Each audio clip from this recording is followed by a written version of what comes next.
শুধু জীবন নিয়ে অভিযোগ করে লাভ নাই ভাই। বরকত আমাদের জীবন থেকে হারিয়ে যাওয়ার পিছনের মূল কারণ হচ্ছে আমরা নিজেরাই। যার বেতন মাসে 50, সে চিন্তা করে 1 লাখ হলে ভালো হইতো। যার 1 লাখ, সে চিন্তা করে 2 লাখ হলে ভালো হইতো। টাকা যতই হোক, কখনো টাকা মানুষের মনে শান্তি আনতে পারে না। মানুষের মনে প্রশান্তি আনতে পারে একটা জিনিস, সেটা হচ্ছে আল্লাহর পক্ষ থেকে রহমত, কল্যাণ এবং বরকত। সুবহান আল্লাহ পাক করেন, সুবহান। আমাদের দেশে প্রচুর পরিমাণে খাবার অপচয় হয়, বিশেষ করে রেস্টুরেন্টগুলোতে খাবার অপচয় হয় এবং বিয়ে বাড়িতে। মানে বিয়ে বাড়ির অবস্থাটা হচ্ছে এরকম, যেখানে জোর করে আমাদের খাওয়ানো হয়, ঠিক কিনা বলেন? তো এই খাবার অপচয় হওয়ার কারণে আজকে পৃথিবী থেকে আল্লাহ পাক খাবারের বরকতটা উঠায় নিছেন। দরুদ ও সালাম পেশ করছি আল্লাহ পাক রব্বুল আলামিনের সৃষ্টির প্রধান আকর্ষণ, সমস্ত নবী রাসূলগণের মাথার মুকুট, বিশ্ব মানবতার মুক্তির দূত, বিশ্ব মানবতার সভাপতি হযরত মুহাম্মদ মুস্তাফা করুন সাল্লাল্লাহু আলাইহি ওয়াসাল্লামের উপরে। সম্মানিত হাজিরিন, শুরুতেই নবীজির যে হাদিসটি দিয়ে আজকে আলোচনা শুরু করতে চাই, আমার নবী হাদিসে পাকে বলেছেন, আমারু উম্মতি মা বাইনা সিত্তিনা ইলা সাবঈন ওয়া আকাল্লুহুম মান ইয়াজুজু যালিকা। নবী বলেন, আমার শেষ নবীর উম্মত যারা আছে তাদের হায়াত হবে 60 থেকে 70 বছরের মাঝামাঝি। এই সময়টুকু তারা মানুষ হায়াত পাবে। তবে খুব কম মানুষই এমন থাকবে যারা কিনা 70 বছরের অধিক তারা হায়াত পাবে। সুবহান আল্লাহ পাঠ করেন। যাদের বয়স এখন 70-এর উপরে, আপনি ধরে নেবেন যে আপনি সৌভাগ্যবান মানুষদের একজন। নবীর কথা যে শেষ নবীর উম্মতের হায়াত হবে 60 থেকে 70 বছর, এর ভিতরেই হয়তো তাদেরকে আল্লাহ পাক পৃথিবী থেকে উঠাই নেবে। তো আমাদের হায়াত কম, কিন্তু কম হায়াতের ভিতর আমাদের কাজ অনেক বেশি, ঠিক কি না? এই ছোট জীবনে অনেক কাজ করতে হবে। আর এই ছোট জীবনে অনেক কাজ করতে হলে যে জিনিসটা লাগবে সেটা হচ্ছে আল্লাহ পাক রব্বুল আলামিনের পক্ষ থেকে বরকত লাগবে, ঠিক কি না বলেন? অনেক গুরুত্বপূর্ণ জিনিস এটা হচ্ছে বরকত। বরকত মানে হচ্ছে কল্যাণ। আমরা একে অপরকে দেখলে বলি না বারাকাল্লাহু ফিক, যে আল্লাহ আপনার মধ্যে বরকত দান করুক। আবার সালাম দেওয়ার সময় বলি আসসালামু আলাইকুম ওয়া রাহমাতুল্লাহি ওয়া বারাকাতুহু, যে আল্লাহ আপনার উপরে শান্তি, রহমত এবং বরকতকে বর্ষণ করুন। সুবহান আল্লাহ পাঠ করে। বরকত মানে কি? বরকত মানে হচ্ছে যে কোনো একটা জিনিস যেটা আল্লাহ পাক রব্বুল আলামিনের পক্ষ থেকে ওই জিনিসের মধ্যে কল্যাণ থাকে, হ্যাঁ, ওই জিনিসটা লাভ করা, ওই কল্যাণটাকে লাভ করা, এটাকেই বলা হয় বরকত। তো এই বরকত কম বেশি আমরা যারা এখানে আসছি, আমরা কিন্তু সবাই আমাদের জীবনে বরকত চাই। আমাদের টাকা পয়সার মধ্যে বরকত চাই, ধন সম্পদে বরকত চাই, রিজিকের মধ্যে আমরা বরকত চাই, ব্যবসা বাণিজ্যের মধ্যে আমরা বরকত চাই, আমরা সব কিছুর মধ্যে আমরা বরকত চাই। কিন্তু কথা হচ্ছে, আমরা যে বরকত চাই, আসলে বরকতের অর্থটা কি সেটা কিন্তু আমরা অনেকেই বুঝি না। টাকা পয়সার মধ্যে আমরা বলি যে আমরা বরকত চাই, তাহলে টাকা পয়সায় বরকত হওয়ার অর্থ কি? যে 10 টাকার নোট 20 টাকা হয়ে যাওয়া? না, টাকা পয়সা বরকত হওয়ার অর্থ এটা না। টাকা পয়সায় বরকত হওয়ার অর্থ হচ্ছে আপনার টাকাগুলো সঠিক পথে ব্যয় হওয়া, এবং এমন রাস্তায় আপনার টাকা পয়সাগুলোকে আপনি খরচ করা, যেই রাস্তায় খরচ করার কারণে মৃত্যুর পরেও আপনি এটার বেনিফিট এবং সওয়াব আপনার কবরে পেতেই থাকবেন। সুবহান আল্লাহ পাঠ করেন। তাহলে কথা বুঝে আসছে টাকা পয়সা বরকত হওয়ার অর্থ কি? এরপর আসেন, আমরা চাই আমাদের খাবার দাবারে বরকত হোক।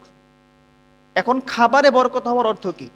যে আপনি অনেক বেশি খেতে পারা, বা আপনার খাবারের টেবিলে অনেক বেশি খাবারের আইটেম থাকা, এটা খাবারের বরকত হওয়ার অর্থ না।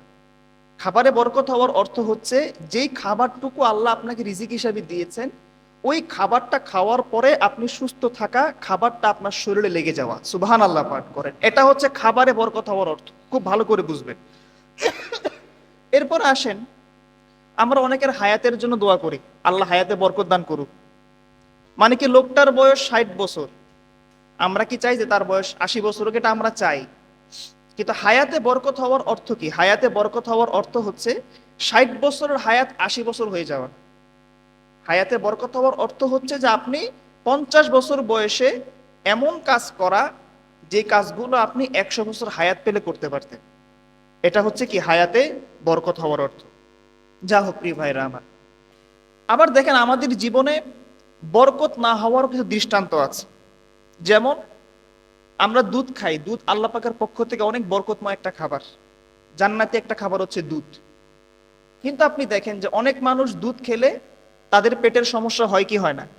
তার মানে বুঝতে হবে যে ওই দুধের মধ্যে আপনার জন্য কি ছিল না, বরকত ছিল না। এরপরে আসেন, আমরা বিয়ে শাদী করি কম বেশি এখানে যারা আছে, বিয়ের উদ্দেশ্য হচ্ছে আমাদের চরিত্রকে হেফাজত করা। এখন কোনো মানুষ যদি এমন হয় যে বিয়ে করার পরেও সে খারাপ সম্পর্কে জড়ায় যায়, যদি সে পরকিয়া করে, তাহলে বুঝতে হবে সে বিয়ে করছে ঠিক, কিন্তু এই বিয়েটা তার জন্য বরকতময় ছিল না। স্বামী স্ত্রী একে অপরের সঙ্গে সংসার করে দাম্পত্য জীবনে, এর উদ্দেশ্য কি? আল্লাহ নিজে বলছেন কোরআনে পাকে, লিতাসকুনু ইলাইহা, যেন স্বামী স্ত্রী তারা একে অপর থেকে প্রশান্তি অর্জন করতে পারে। সুবহানাল্লাহ পাঠ করে। কিন্তু দেখা যায় যে আজকে অনেক স্বামী স্ত্রী এমন আছে যারা কিনা একত্রে একই বাড়ির নিচে একই একই বাসার ছাদের নিচে বসবাস করে, কিন্তু স্বামী স্ত্রী কেউ কারোর সাথে কথা বলে না। তারা একে অপর থেকে পৃথক হয়ে থাকে, বিছানা আলাদা, খাবারও আলাদা, আসানা নাই বলে। বুঝতে হবে যে এই স্বামী স্ত্রীর দাম্পত্য জীবনে কি নাই ভাই, বরকত জিনিসটা নাই। তো কাজে বরকত অনেক গুরুত্বপূর্ণ জিনিস। আল্লাহ আপনাদেরকে সন্তান দিয়েছেন, তাই না? তো সন্তান আল্লাহ আমাদেরকে দেয় কেন? চোখের শীতলতা হিসেবে, যে সন্তানকে দেখলে বাবা এবং মায়ের অন্তর ঠান্ডা হয়ে যায়। এখন এই সন্তান যদি এমন হয় যে সন্তান বাবা এবং মায়ের কথা শুনে না, সন্তানের কারণে বাবা এবং মা লাঞ্ছিত হয়, অপমানিত হয়, বুঝতে হবে যে আপনার ওই সন্তানের মধ্যে কি নাই ভাই, বরকত নাই। বরকত লাগবেই। বরকতের প্রয়োজনীয়তা আমাদের জীবনে অপরিসীম। আপনার কাজে কর্মে, আপনার রিজিকে, আপনার খাবার দাবারে, আপনার টাকা পয়সা ধন সম্পদে যদি বরকত না থাকে, আপনার অনেক টাকা থাকবে ঠিক ভাই, কিন্তু টাকা হলে কি হবে, আপনি মানসিক সুখ এবং শান্তি যেটা আপনি অর্জন করতে পারবেন না। ঠিক কিনা বলেন? মানসিক সুখ টাকার ভিতরে নাই ভাই, মানসিক সুখটা আছে একমাত্র বরকতের ভিতরে। ঠিক কিনা বলেন? কারণ টাকা কখনো একজন মানুষকে সন্তুষ্ট করতে পারে না। যে লোকটার বেতন মাসে 20,000, সে চিন্তা করে আমার বেতন যদি হইতো মাসে 50,000 অনেক ভালো হইতো। যার বেতন মাসে 50, সে চিন্তা করে 1 লাখ হলে ভালো হইতো। যার 1 লাখ, সে চিন্তা করে 2 লাখ হলে ভালো হইতো। টাকা যতই হোক, কখনো টাকা মানুষের মনে শান্তি আনতে পারে না। মানুষের মনে প্রশান্তি আনতে পারে একটা জিনিস, সেটা হচ্ছে আল্লাহর পক্ষ থেকে রহমত, কল্যাণ এবং বরকত। সুবহানাল্লাহ পাঠ করেন, সুবহানাল্লাহ। কাজেই ভাই আমাদের জীবন থেকে যেন বরকত হারিয়ে না যায়। আজকে আমরা দেখতে পাচ্ছি যে কেমন যেন আজকে আমাদের জীবনটা বরকত শূন্য হয়ে পড়েছে। আমরা জীবনের বহু কিছু আজকে আমরা বরকত থেকে আমরা নিঃস্ব। প্রথমে আসুন, আমাদের জীবনের গুরুত্বপূর্ণ একটা বিষয় হচ্ছে সময়। আজকে আপনি যদি খেয়াল করে দেখেন, আমাদের জীবনে কাজ বেশি, কিন্তু আমাদের হাতে কেমন যেন সময় কম। মানে সময়ের যে বরকতটা, আজকে সময়ের বরকতটা আজকে আমাদের জীবন থেকে হারিয়ে গেছে। আমরা আজকে অনেক কাজ করতে পারতেছি না সময়ের অভাবে। তো সময়ের বরকত হারিয়ে যাওয়া মানে এটা কিয়ামতের একটা আলামত। আমার নবী হাদিসে পাকের ভিতরে বলেছেন, ততক্ষণ পর্যন্ত কিয়ামত সংগঠিত হবে না যতক্ষণ পর্যন্ত সময় সংক্ষিপ্ত হয়ে যায়। এমন অবস্থা হবে, ফাতাকুনু সানাতু কাশশাহরি, কিয়ামতের আগে এক একটা বছর এক একটা মাসের মতো। ওয়াকুনু শাহরু কাল জুমাআতি, এক একটা মাস হবে এক একটা সপ্তাহের মতো। ওয়াতাকুনুল জুমাআতু কাল ইয়াউমি, আর এক একটা আপনার সপ্তাহ হবে এক একটা দিনের মতো। ওয়াকুনুল ইয়াউমু কাজ্জরমাতি বিন্নার, না, ওয়াকুনুল ইয়াউমু কাসসাআতি, আর এক একটা দিন হবে এক একটা ঘন্টার মতো। ওয়াতাকুনুস সাআতু কাদ্দরমাতি বিন্নার, আর এক একটা ঘন্টা হবে আগুনের স্ফুলিঙ্গের মতো। মানে কখন যে আপনার জীবন থেকে সময় হারায়া যাবে আপনি কল্পনাও করতে পারবেন না। কাজেই এই সময়ে যদি আপনি বরকত পেতে চান, আপনাকে যে কাজটা করতে হবে সেটা হচ্ছে আপনাকে আপনার এই সংক্ষিপ্ত হায়াতের মধ্যে বেশি বেশি নেক কাজ এবং ভালো কাজ করতে হবে। করবেন তো ইনশাআল্লাহ? তো নেক কাজ করতে হলে যে কাজটা আমাদের করতে হবে সেটা হচ্ছে আমাদের হায়াত বৃদ্ধি করতে হলে বেশি বেশি নেক কাজ করতে হবে। নবীজি বলেছেন, লা ইয়ারুদ্দুল কাযাউ ইল্লা দুআ, মানে মানুষের ভাগ্য পরিবর্তন হয় না, তবে দোয়া করলে মানুষের ভাগ্য পরিবর্তন হয়। ওয়ালা ইয়াজিদু ফিল উমরি ইল্লার বীর, আর মানুষের বয়স বৃদ্ধি পায় না, তবে নেক আমল করলে মানুষের বয়স বৃদ্ধি পায়। সুবহানাল্লাহ পাঠ করে। এখন দোয়া করলে ভাগ্য পরিবর্তন হয়, এ কথার অর্থ কি? মানে আপনার ভাগ্যে আল্লাহ পাক যা লিখে রাখছেন এটা কি চেঞ্জ হয়ে যাবে? মানে আল্লাহ পাক আপনার ভাগ্যে এটাও লিখে রাখছেন যে আপনি অমুক দোয়াটা করলে আপনার অমুক ভাগ্যটা পরিবর্তন হবে। কথা কি বুঝতে পারছেন? এরপরে নেক কাজ করলে বয়স বৃদ্ধি পায়। এটার ব্যাখ্যা কি? এটার ব্যাখ্যা হচ্ছে যে আপনি 100 বছর হায়াত পেলে যে নেক কাজগুলো করতে পারতেন, 50 বছর হায়াতেই আপনি সেই নেক কাজগুলো করতে পারবেন। সুবাহান আল্লাহ পাঠ করেন। এটা হচ্ছে কি নেক কাজের মধ্যে, মানে নেক কাজ করলে হায়াত বৃদ্ধি পাওয়ার ব্যাখ্যা। 2 নাম্বার হচ্ছে সম্পদের মধ্যে আমি এবং আপনার বরকত থাকা লাগবে। আজকে কম বেশি আমরা যারা কিনা ব্যবসা বাণিজ্য এবং চাকরি করে সম্পদকে উপার্জন করি, আমাদের প্রত্যেকের জীবনের একটাই অভিযোগ, হুজুর মাসে আমরা এত টাকা ইনকাম করি, কিন্তু মাস শেষে দেখা যায় আমাদের টাকার মধ্যে কোনো বরকত থাকে না। আছে না নাই বলেন? সব মানুষের একটাই কথা, হুজুর এত সম্পদ উপার্জন করি, কেমন করে যেন আমাদের জীবন থেকে সম্পদগুলো হারায় যায়, সম্পদের মধ্যে কোনো বরকত হয় না। প্রিয় ভাইরা আমার, আপনি যদি একটা টিপসকে ফলো করতে পারেন, আমার নবী হাদিসে পাকের ভিতরে বলেছেন, তাহলে ওই টিপসটা ফলো করার কারণে আপনার সম্পদ যদি 1 টাকাও হয়, আল্লাহ পাক ওই 1 টাকার মধ্যে 10 টাকার বরকত দান করে দিবেন। সুবহান আল্লাহ পাঠ করেন। এটা হচ্ছে একমাত্র আপনাকে সম্পদটা উপার্জন করতে হবে হালাল তরিকায়। আমার নবী হাদিসে পাকের মধ্যে বলেছেন, ইয়াতি আলান নাসি জামানুন লা ইউবালিল মারউ মা আখাযা মিনহু আমিনাল হালালি আম মিনাল হারাম। কিয়ামতের আগে এমন একটা সময় মানুষের মধ্যে চলে আসবে যখন মানুষ পরোয়া করবে না মানুষটাকে সম্পদ উপার্জন করতেছে হালাল তরিকায় নাকি হারাম তরিকায়। নাউজুবিল্লাহ, সকলেই পাঠ করেন। এমন একটা সময় এখন বর্তমানে আমাদের মধ্যে আছে না নাই বলেন? কোনটা হালাল আর কোনটা হারাম ওদিক দেখার দরকার নাই, আগে টাকা কামাই করো, ঠিক কিনা বলেন? তো টাকা আমরা উপার্জন করতেছি ঠিক, হালাল হারাম মেনটেন না করে, কিন্তু টাকার মধ্যে কি বরকত পাচ্ছি আমরা? বরকত পাচ্ছি না। তবে হালাল তরিকায় 1 টাকা উপার্জন করেন, আপনার 1 টাকাতে আল্লাহ পাক 10 টাকার বরকত দিবে, ঠিক কিনা বলেন? এরপরে 3 নাম্বারে আসেন, ব্যবসা বাণিজ্যের মধ্যে বরকত থাকা লাগবে। যারা কিনা আজকে আমরা ব্যবসা এবং বাণিজ্য করি, আমাদের একটাই অভিযোগ যে হুজুর ব্যবসার মধ্যে শুধুমাত্র লস খাই, ব্যবসার মধ্যে সেরকম আমার লাভ হচ্ছে না। এই কমপ্লেনটা আজকে সব ব্যবসায়ীরা আমাদেরকে দেয়। আমার নবী হাদিসে পাকের ভিতরে খুব চমৎকার একটি টিপস আমাদেরকে শিখিয়ে দিয়েছেন। যদি এই টিপসটা আপনি ফলো করতে পারেন, দুনিয়ার জমিনে এমন কোনো ব্যবসায়ী নেই যে ব্যবসায়ী কিনা ব্যবসার মধ্যে লস খাবে। সুবহান আল্লাহ পাঠ করেন। আমার নবী হাদিসে পাকের মধ্যে বলেছেন, আত্তাজিরুস সুদুকুল আমিন মা'আন নাবিয়্যিনা ওয়াস সিদ্দীকিনা ওয়াশ শুহাদা। যে ব্যবসায়ী কিনা সত্য কথা এবং আমানতদারিতার মধ্য দিয়ে ব্যবসা করবে, নবী বলেন ওই ব্যবসায়ী কাল কিয়ামতের দিন নবী, সিদ্দিক এবং শহীদদের সঙ্গে হাশরের ময়দানে উত্থাপন হবে। সুবহান আল্লাহ পাঠ করেন, সুবহান আল্লাহ। তাহলে সততা, আমানতদারিতা, এই 2 জিনিস যদি আপনার ব্যবসার ভিতরে থাকে, আপনি বুঝে নিবেন যে আজ হোক আর কাল হোক আপনার ব্যবসার মধ্যে আল্লাহ বরকত দিবে। 100% গ্যারান্টি দিয়ে বলতে পারি আপনি কোনোদিন ব্যবসার মধ্যে লস খাবেন না, ইনশাআল্লাহ পাঠ করেন, ইনশাআল্লাহ। কিন্তু আজকে আমাদের ব্যবসায়ী ভাই যারা আছে, অবাক করার বিষয় হলো তারা যারা ক্রেতা আসে দোকানে মাল কিনতে, তাদেরকে মিথ্যা কথা বলে এরপরে মুখরোচক প্রশংসা করে তারা মাল বিক্রি করে। আছে না নাই বলেন? সে জানে যে মালটা ভালো না, এরপরও মিথ্যা কথা বলে বলে পণ্য বিক্রি করতেছে। আবার যখন পরবর্তীতে যখন নাকি একজন ক্রেতা আসে যে ভাই কি মাল দিলেন, কি জিনিস দিলেন, এটা তো ভালো জিনিস না, আপনি এটা ফেরত নিয়ে নেন, তখন ব্যবসায়ী বলে কি জানেন, বিক্রিত মাল ফেরত নেওয়া হয় না, ঠিক কি না বলেন? তাহলে একদিকে তো মাল দিয়া ঠকাইলো, আবার যখন নাকি এটা ধরতে পারছে আবার যখন নাকি এটা ধরতে পারছে ক্রেতা, তখন বলে কি বিক্রিত মাল ফেরত নেওয়া হয় না। এরকম যারা ধোকা দিয়ে মানুষকে ঠকায়, এদের ব্যবসার মধ্যে কি আল্লাহ বরকত দিবেন? বলেন, কখনোই বরকত দিবেন না। বরং নবীজি তার হাদিসে পাকের ভিতর আমাদেরকে বলেছেন যে ক্রেতা এবং বিক্রেতা যারা ব্যবসা করবে তাদের ব্যবসার নিয়ম কি?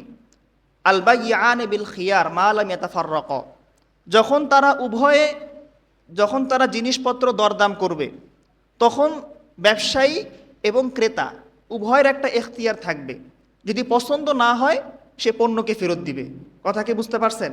যদি নবীজি বলছেন যদি এমন হয় যে ব্যবসায়ী যদি সত্য কথা বলে, একটা জিনিসের ভিতরে কোনটা ত্রুটি আছে, কোনটা স্পট আছে, এটা যদি স্পষ্ট করে যদি বলে দেয় ক্রেতাকে, আর যদি মাল বিক্রি করে, আল্লাহ পাক রব্বুল আলামিন ওই ব্যবসার মধ্যে আল্লাহ বরকত দান করবেন। সুবহান আল্লাহ পাঠ করেন। আর যদি এমন হয় যে ব্যবসায়ী সে জিনিসের দোষটা গোপন করে আর মিথ্যা কথা বলে যদি জিনিস বিক্রি করে, আমার নবী যে হাদিসে পাকের ভিতরে বলছেন যে আল্লাহ পাক রব্বুল আলামিন ওই ব্যবসার বরকতটাকে আল্লাহ উঠাই নেবেন। নাউজুবিল্লাহ পাঠ করেন, নাউজুবিল্লাহ মিন যালিক। এই জন্য যারা আমরা ব্যবসা করি ভাই, মিথ্যা কথা বলে ব্যবসা করা যাবে বলেন? আজকে আবার দেখেন অনেক ব্যবসায়ী এমন আছে যারা কিনা কথায় কথায় কসম খায়, আছে না নাই বলে? ও মনে হয় দৈনিক 100 বার কসম খায় শুধু মাল বিক্রি করার জন্য, ঠিক কিনা বলেন?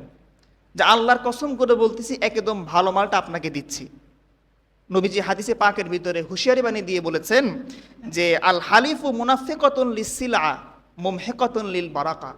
নবী বলেন যে ব্যবসায়ী কিনা অধিক পরিমাণে কসম খেয়ে জিনিস বিক্রি করে যারা ক্রেতা এদের কাছে, তার হয়তো মালটা বেশি বিক্রি হবে, কিন্তু আল্লাহ পাক তার ব্যবসা থেকে আল্লাহ পাক বরকতটাকে উঠাই নেবে। নাউজুবিল্লাহ পাঠ করেন, নাউজুবিল্লাহ মিন যালিক। ভাই যারা দুধ বিক্রি করে, দুধ দেখবেন, দুধ বিক্রেতারা দেখবেন কসমটা একটু বেশি খায়, ঠিক কিনা? যে হুজুর আল্লাহর কসম করে বলতেছি দুধের মধ্যে এক ফোঁটা পানি মিশাই নাই, বলে কি বলে না? আসলে কথা কিন্তু সঠিক। দুধের মধ্যে পানি দেয় না, কিন্তু পানির ভিতরে দুধ দেয়, ঠিক কিনা বলেন? কসম কিন্তু ঠিক আছে। তো কাজে এই যে কসম খেয়ে খেয়ে ব্যবসাটা আমরা করতেছি, এটা করার কারণে আজকে আমাদের ব্যবসার বরকতটা উঠে যাচ্ছে। আমরা আলোচনা করছিলাম বরকত নিয়ে। তো কাজেই এই ব্যবসা যারা আমরা করি প্রত্যেকে চেষ্টা করবো যেন হালাল তরিকায় সত্য কথা বলে আমানতদারিতার সাথে আমাদের ব্যবসাটা করতে পারি। আল্লাহ তৌফিক দান করুন, সকলে বলি আমিন। 4 নম্বরে আসেন, আর একটা গুরুত্বপূর্ণ বরকতের বিষয় হচ্ছে আমাদের খাবার দাবারের মধ্যে বরকত হওয়া। কি বলেন ভাই? রিজিকে এবং খাবারে বরকত তো আমরা সকলেই চাই, কিন্তু বিষয়টা হচ্ছে দুঃখজনক যে আল্লাহ আমাদেরকে খাবার এবং রিজিক দিলেন, আমাদের সামনে যখন খাবারটা চলে আসে তখন আমরা খাবার খাওয়ার শুরুতে দোয়া পাঠ করি না। কি বলেন? দোয়া পাঠ করি আমরা? নবীজি শিখাইছেন হাদিসে পাকে, যখন তোমাদের সামনে খাবার চলে আসবে তখন তোমরা দোয়া পাঠ করবে, আল্লাহুম্মা বারিক লানা ফিমা রাযাকাতানা ওয়া কিনা আযাবান নার। যাই আল্লাহ, আপনি যে রিজিকটা আমাকে দিলেন, যে খাবারটা আপনি আমাকে দিলেন, আপনি এই খাবারের মধ্যে বরকত দান করেন, আপনি আমাদেরকে জাহান্নামের আগুন থেকে বাঁচান। সুবহানাল্লাহ। এবং খাবার খাওয়ার শুরুতে পড়তে হবে বিসমিল্লাহি ওয়া আলা বারাকাতিল্লাহ, যে আল্লাহর নামে আমি খাবারটা খাচ্ছি। তাহলে হবে কি যে আল্লাহ পাক ওই খাবারে বরকত দিবে, ঠিক কি না? এবং আরেকটা নিয়ম এবং তরিকা হচ্ছে নবীর হাদিসে পাওয়া যায় যে একবার সাহাবায়ে কেরাম নবীজিকে প্রশ্ন করছেন, ইয়া রাসূলুল্লাহ, আমরা খাবার খাই ঠিক, আমরা পরিতৃপ্ত হই না, কেমন যেন মনে হয় যে আমরা খাবার খাইলাম কিন্তু পেটটা ভরলো না, কারণটা কি? নবীজি বললেন, তোমরা কি একসাথে খাবার খাও নাকি তোমরা একে অপর থেকে বিচ্ছিন্ন হয়ে খাবার খাও? তারা বলল যে আমরা একে অপর থেকে বিচ্ছিন্ন হয়ে আমরা ব্যক্তিগত প্লেটে আমরা আলাদা আলাদা খাবার খাই। নবীজি বললেন, তোমরা একসাথে খাবার খাবা, একসাথে খাবার খাওয়ার কারণে আল্লাহ পাক তোমাদের খাবারে বরকত দিবে, আর তোমরা পরস্পর খাবার খাওয়ার কারণে পরিতৃপ্ত হতে পারবা। সুবহানাল্লাহ পাঠ করেন। ভাই যারা আমরা তাবলিগ করি, দেখবেন তাবলিগ হলে কিন্তু একসাথে এক প্লেটে খাবার খাই, দেখছেন আপনারা? তা আমি দেখছি, আমি যখন একসাথে খাবার খাইতে বসি তাবলিগের ভাইদের সাথে, আমার মনে হয় আমি একটু বেশি খাইতে পারি, কিন্তু আমি যখন পৃথক হয়ে বসি ব্যক্তিগত প্লেটে 2 লোকমা খাওয়ার পরে খাইতে পারি না বেশি একটা। নবীর হাদিসের বাণী, নবী আরো আগেই বলেছেন যে একসাথে যদি খাবার খাও এক প্লেটে তোমরা সবাই মিলে, তাহলে আল্লাহ পাক তোমাদের খাবারে বরকত দিবে, আবার তোমরা খাবারটাকে পরিতৃপ্ত হতে পারবা। একসাথে খাবার খাবেন তো ইনশাআল্লাহ? ইনশাআল্লাহ। এরপরে দেখেন ভাই, খাবার যখন আমরা খাই আমাদের অনেকের প্লেট থেকে খাবার পড়ে যায়, ঠিক কি না? তো খাবারটা আমরা ডাস্টবিনে ফেলে দিই। ভাই এটা তো নিয়ম না। নবীজি বলেছেন যে তোমরা প্রত্যেকটা খাবার ভালো করে তোমরা একদম খাবা। তোমার যদি কোনো খাবার প্লেট থেকে যদি পড়ে যায়, তুমি সেই খাবারটা উঠিয়ে খাবা, কারণ তোমার খাবারের কোন জায়গায় আল্লাহ বরকত রাখছেন এটা আল্লাহ ছাড়া কেউ জানে না। একটা ভাত আপনার প্লেট থেকে পড়ে গিয়েছে ভাই, হতে পারে যে আপনি পুরো প্লেটের ভাতটা খেয়েছেন, খাবারটা খেয়েছেন, পুরো প্লেটের খাবারে বরকত ছিল না। যেই খাবারটা আপনার দস্তরখানে পড়ে গিয়েছে, হতে পারে ওই খাবারে বরকত ছিল, ঠিক কিনা বলেন? আজকে আমরা ওই বরকতগুলোকে হারাই ফেলি। এই জন্য খাবার খাওয়ার সময় যদি খাবার যদি প্লেট থেকে পড়ে যায়, এরপর আপনি দেখেন আমাদের দেশে প্রচুর পরিমাণে খাবার অপচয় হয়, বিশেষ করে রেস্টুরেন্টগুলোতে খাবার অপচয় হয়, এবং বিয়ে বাড়িতে, মানে বিয়ে বাড়ির অবস্থাটা হচ্ছে এরকম যেখানে জোর করে আমাদের খাওয়ানো হয়, ঠিক কিনা বলেন? এই খাবার অপচয় হওয়ার কারণে আজকে পৃথিবী থেকে আল্লাহ পাক খাবারের বরকতটা উঠায় নিছেন। কিন্তু আমরা যদি নবীর জীবনী পড়ি, আমি ছোট্ট একটা ঘটনা বলে আমি ওয়াজ শেষ করতে চাই, সেটা হচ্ছে যে নবীর জীবনী পড়লে আমরা দেখতে পাই নবীজির মর্যাদা প্রকাশ পেয়েছে। 5 জন মানুষের খাবার 1000 মানুষ খেয়েছেন। সুবহানাল্লাহ পাঠ করে।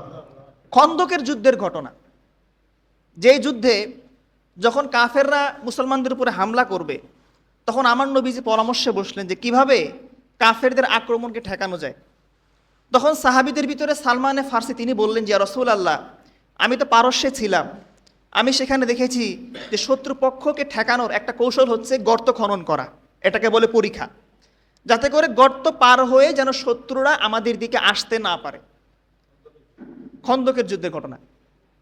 যাই হোক, নবীজি সাহাবাই কেরামকে নিয়ে পরামর্শ করে তিনি সিদ্ধান্তে উপনীত হলেন সালমানে ফার্সির পরামর্শ মোতাবেক আমরা গর্ত খনন করব। হাজার সাহাবাই কেরাম তারা রাত দিন পরিশ্রম করতে লাগলেন। বিশাল লম্বা তারা গর্ত খনন করেছেন যেন কাফেররা গর্ত টপকে মুসলমানদেরকে হামলা করতে না পারে। এই গর্ত খনন করা অবস্থায় সাহাবাই কেরাম ক্ষুধার্ত, তারা পেটে পাথর বেঁধেছেন। আমার নবীকে বলুন, ইয়া রাসূলুল্লাহ, আমরা খুব বেশি ক্ষুধার্ত, আপনি দেখেন আমরা আমাদের পেটে একটা করে পাথর বাঁধছি। আমার নবীজি তার জামাটা উল্টায় দেখিয়ে দিলেন, তোমরা বাঁধছো একটা পাথর আর আমি নবীজি বাঁধছি দুইটা পাথর। সুবহান আল্লাহ পাঠ করে, সুবহান। এক পর্যায়ে এক সাহাবী জাবির বিন আব্দুল্লাহ তিনি আমার নবীকে বললেন, ইয়া রাসূলুল্লাহ, আমি কিছুক্ষণ আগে আমার স্ত্রীর সঙ্গে সাক্ষাৎ করে এসেছি। তিনি আমাকে বললেন যে আমাদের ঘরে অল্প কিছু আটার খামিরা আছে, আধা কেজি আটা আছে, আর একটা ছোট্ট ছাগলের বকরির বাচ্চা আছে। আপনি যদি চান খাবারটাকে রান্না করে আমি আপনার জন্য মেহমানদের ব্যবস্থা করতে পারি। জাবের বিন আব্দুল্লাহকে তার স্ত্রী বলেছে যে তুমি শুধুমাত্র নবীজিকে আর দুই একজন সাহাবায়ে কেরামকে নিয়ে আসবা, কারণ এত অল্প পরিমাণে খাবার তো সকল সাহাবায়ে কেরাম খেতে পারবে না, ঠিক কিনা বলেন? সুতরাং আমরা যেন লজ্জিত না হই। জাবির বিন আব্দুল্লাহ যখন আমার নবীকে এই সংবাদটা দিলেন, আমার নবী তিনি সকল সাহাবায়ে কেরামকে তিনি বললেন, তোমরা সুসংবাদ গ্রহণ করো, জাবের তোমাদের জন্য আজকে মেহমানদারের আয়োজন করেছে। সুবহানাল্লাহ পাঠ করেন। জাবের বিন আব্দুল্লাহ তিনি বড় টেনশনে পড়ে গেলেন, এত সামান্য পরিমাণে খাবার 1000 সাহাবায়ে কেরাম তারা কেমন করে খাবে। আমার নবী তিনি সকল সাহাবায়ে কেরামকে নিয়ে তিনি জাবের বিন আব্দুল্লাহর বাড়িতে গেলেন, আর নবীজি বললেন খাবারগুলোকে আমার সামনে নিয়ে আসো। আমার নবী তিনি তার মুখের থুতু নিয়ে তিনি সেই খাবারের মধ্যে মিশিয়ে দিলেন। আল্লাহ পাক রব্বুল আলামিন তিনি ওই খাবারের মধ্যে অধিক পরিমাণে বরকত দান করলেন। সুবহানাল্লাহ পাঠ করেন। নবীজি বললেন, যারা রুটি বানায় এদেরকে ডাকো, তোমরা রুটি বানাতেই থাকবা, তোমরা রুটি বানানো বন্ধ করবা না, আটার খামিরা তোমরা দেখবা না, আর চুলার উপর থেকে যে গোশতের পাতিলকে তোমরা কখনো উপর থেকে নিচে রাখবা না। গোশতের পাতিল থাকবে চুলায়, আর যারা রুটি বানায় তারা রুটি বানাতেই থাকবে। নবীজির পরামর্শ মোতাবেক 1000 সাহাবায়ে কেরাম তারা সামান্য 5 জন মানুষের পরিমাণ খাবার খেতেই আছেন। 1000 সাহাবায়ে কেরাম খাওয়ার পরে দেখা যায় যে পরিমাণ আটা ছিল ওই পরিমাণ আটাই আছে, যে পরিমাণ মাংস ছিল ওই পরিমাণ মাংসই আছে। সুবহানাল্লাহ পাঠ করে। কি বলেন ভাই? 5 জন মানুষের খাবারের ভিতরে 1000 মানুষের খাবারের বরকত যিনি দান করেছেন তিনি কে? আল্লাহ পাক। তাহলে এই বরকতটা কি আজকে আমাদের জীবনে আছে বলেন? শুধু জীবন নিয়ে অভিযোগ করে লাভ নাই ভাই। বরকত আমাদের জীবন থেকে হারিয়ে যাওয়ার পিছনের মূল কারণ হচ্ছে আমরা নিজেরাই। কাজে আসেন আমরা আমাদের জীবনের সর্বক্ষেত্রে বরকতকে অর্জন করার চেষ্টা করি। টাকা পয়সা, ধন সম্পদ, রিজিক বলেন, যা কিছু বলেন, সব কিছুতে আল্লাহ বরকত রাখছেন, কিন্তু বরকতটা আমাদেরকে অর্জন করতে হবে। এমন কোনো কাজ করা যাবে না যেটার দ্বারা আমাদের জীবন থেকে বরকতটা হারিয়ে যায়। এই বরকত নিয়ে আমরা আরও কিছু কথা ইনশাআল্লাহ আগামী জুমাতে বলবো। আজকে যে কথাগুলো বললাম, আল্লাহ আমাদের সকলকে প্রত্যেকটা কথা বুঝে শুনে আমল করার তৌফিক দান করুন। আসসালামু আলাইকুম ওয়া রাহমাতুল্লাহ।